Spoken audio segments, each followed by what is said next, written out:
guys. Had some issues with just videoing this, so I'm going to try and video a bunch of them today and then just schedule them to upload. So we are continuing on with the one and only Ivan. We last left off where he was talking about, Ivan, the gorilla, was talking about who he lives with, like the different people. Let me silence this really quick. The different people that are, or not people, but animals that are in the mall. He also talks about how people are lousy hunters and they waste words and they talk way too much, things like that. So he really compares, he likes to compare his world and what he sees more to like what his natural habitat should be. So that's been interesting. So the next chapter is called Gone, and these chapters are really short. So, Gone. Some animals live privately, unwatched, but that is not my life. My life is flashing lights and pointing fingers and uninvited visitors. Inches away, humans flatten their little hands against the wall of glass that separates us. The glass says you are this and we are that, and that is how it will always be. Humans leave their fingerprints behind, sticky with candy, slick with sweat. Each night, a wary man comes to wipe them away. Sometimes, I press my nose against the glass. My nose print, like your fingerprint, is the first and last and only one. The man wipes the glass, and then I am gone. Next chapter, Artists. Here in my domain, I do not have much to do. You can only throw so many me balls at humans before you get bored. A me ball is made by rolling up dung until it's the size of a small apple, then letting it dry. I always keep a few on hand. Me ball is another word in our glossary, and me ball is defined in the glossary as dried excrement thrown at observers. For some reason, my visitors never seem to carry any me balls. In my domain, I have a tire swing, a baseball, a tiny plastic pool filled with dirty water, and even an old TV. I have a stuffed gorilla, too. Julia, the daughter of the wary man who cleans the mall each night, gave it to me. The gorilla has empty eyes and floppy limbs, but I sleep with it every night. I call it Not Tag. So Not Tag is in our glossary. Not Tag is the stuffed toy gorilla. Tag was my twin sister's name. Julia is 10 years old. She has hair like black glass and a wide half-moon smile. She and I have a lot in common. We are both great apes and we are both artists. So it's interesting because he says he sleeps with this stuffed gorilla every night and he calls it Not Tag. Then he gives us this sly piece of information like Tag was my twin sister's name, and then he just ignores that. Like he doesn't talk about that anymore, and he goes back to Julia, the man's daughter that cleans his cage every night. It was Julia who gave me my first crayon, a stubby blue one, slipped through the broken spot in my glass along with a folded piece of paper. I knew what to do with it. I'd watched Julia draw. When I dragged the crayon across the paper, it left a trail in its wake, like a slithering blue snake. Julia's drawings are wild with color and movement. She draws things that aren't real, clouds that smile and cars that swim. She draws until her crayons break and her papers rip. Her pictures are like pieces of a dream. I can't draw dreamy pictures. I never remember my dreams, although I sometimes awaken with my fists clenched and my heart hammering. My drawings seem pale and timid next to Julia's. She draws the ideas in her head.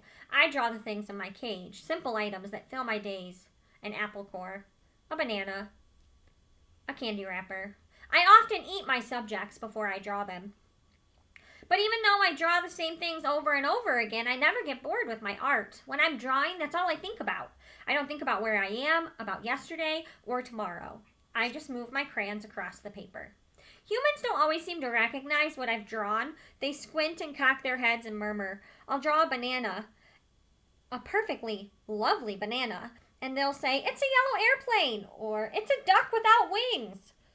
That's all right. I'm not drawing for them. I'm drawing for me.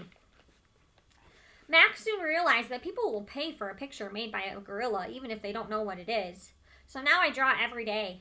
My work sells for $20 a piece, 25 with a frame, at the gift shop near my domain. If I get tired and need a break, I just eat my crayons. Here it is.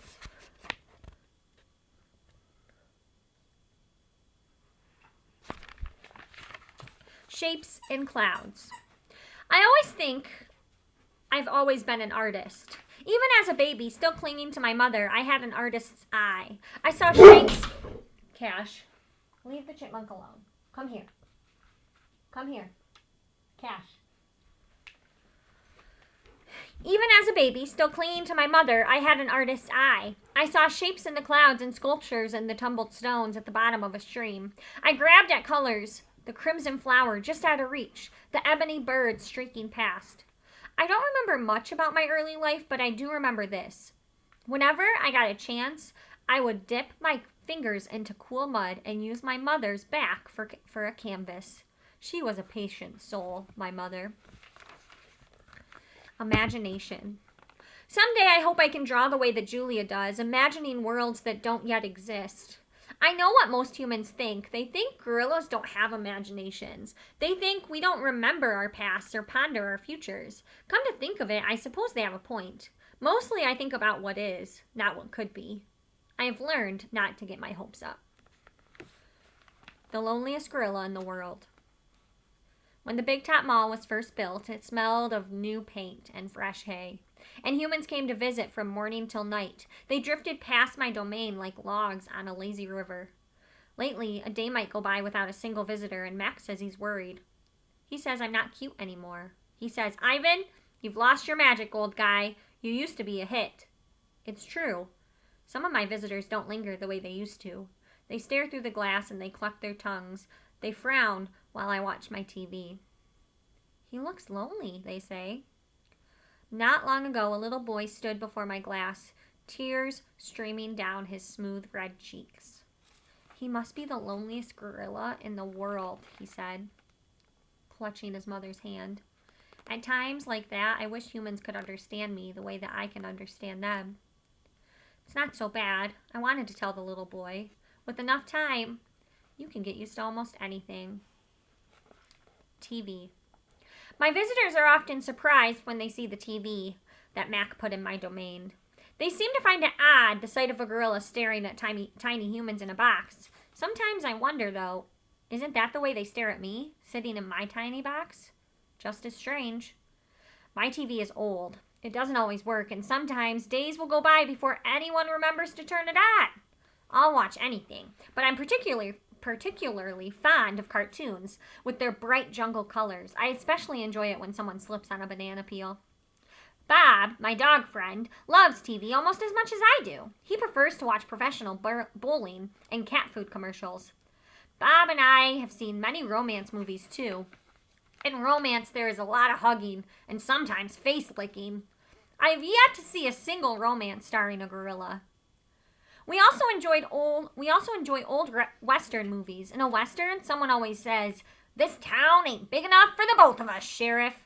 In a Western, you can tell who the good guys are and who the bad guys are, and the good guys always win. Bob says Westerns are nothing like real life. The Nature Show. I have been in my domain for 9,855 days. Alone. For a while, I was young and foolish, and I thought I was the last gorilla on Earth. I try not to dwell on it. Still, it's hard to stay upbeat when you think there is no more of you. Then one night, after I watched a movie about men in black hats with guns and feeble-minded horses, a different show came on. It was not a cartoon, not a romance, not a Western. I saw a lush forest. I heard birds murmuring. The grass moved. The trees rustled. Then I saw him. He was a bit threadbare and scrawny and not as good looking as I am, to be honest. But sure enough, he was a gorilla. And suddenly, as he appeared, the gorilla vanished. And in his place was a scruffy white animal called, I learned, a polar bear. And then a chubby water creature called manatee. And then another animal and another.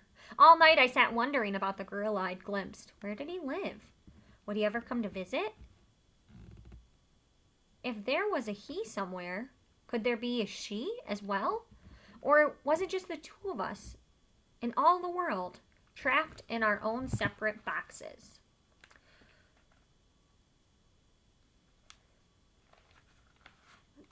What was the number on here?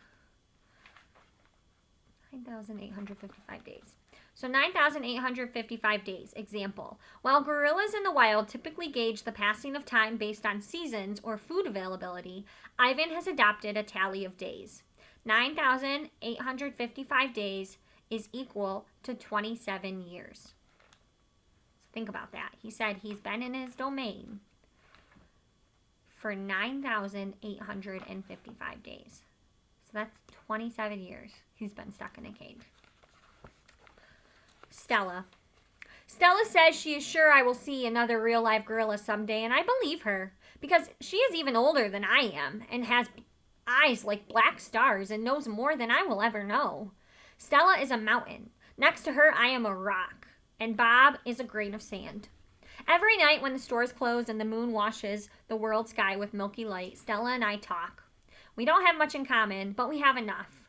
We are huge and alone, and we both love yogurt raisins.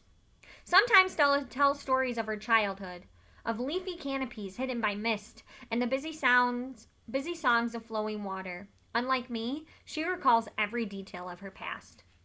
Stella loves the moon with its untroubled smile. I love the feel of the sun on my belly. She says, "It is quite a belly, my friend," and I say, "Thank you, and so is yours." We talk, but not too much. Elephants, like gorillas, do not waste words. Stella used to perform in a large and famous circus, and she still does some of those tricks for our show. During one stunt, Stella stands on her hind legs, while Snickers jumps on her head. It's hard to stand on your hind legs when you weigh more than 40 men. If you are a circus elephant and you stand on your hind legs while a dog jumps on your head, you get a treat. If you do not, the claw stick comes swinging. Elephant hide is thick as bark on an ancient tree, but a claw stick can pierce it like a leaf. Once Stella saw a trainer hit a bull elephant with a claw stick. A bull is like a silverback, noble, contained, calm, like a cobra is calm. When the claw stick caught in the bull's flesh, he tossed the trainer into the air with his tusk. The man flew. Stella said, like an angry bird. She never saw the bull again.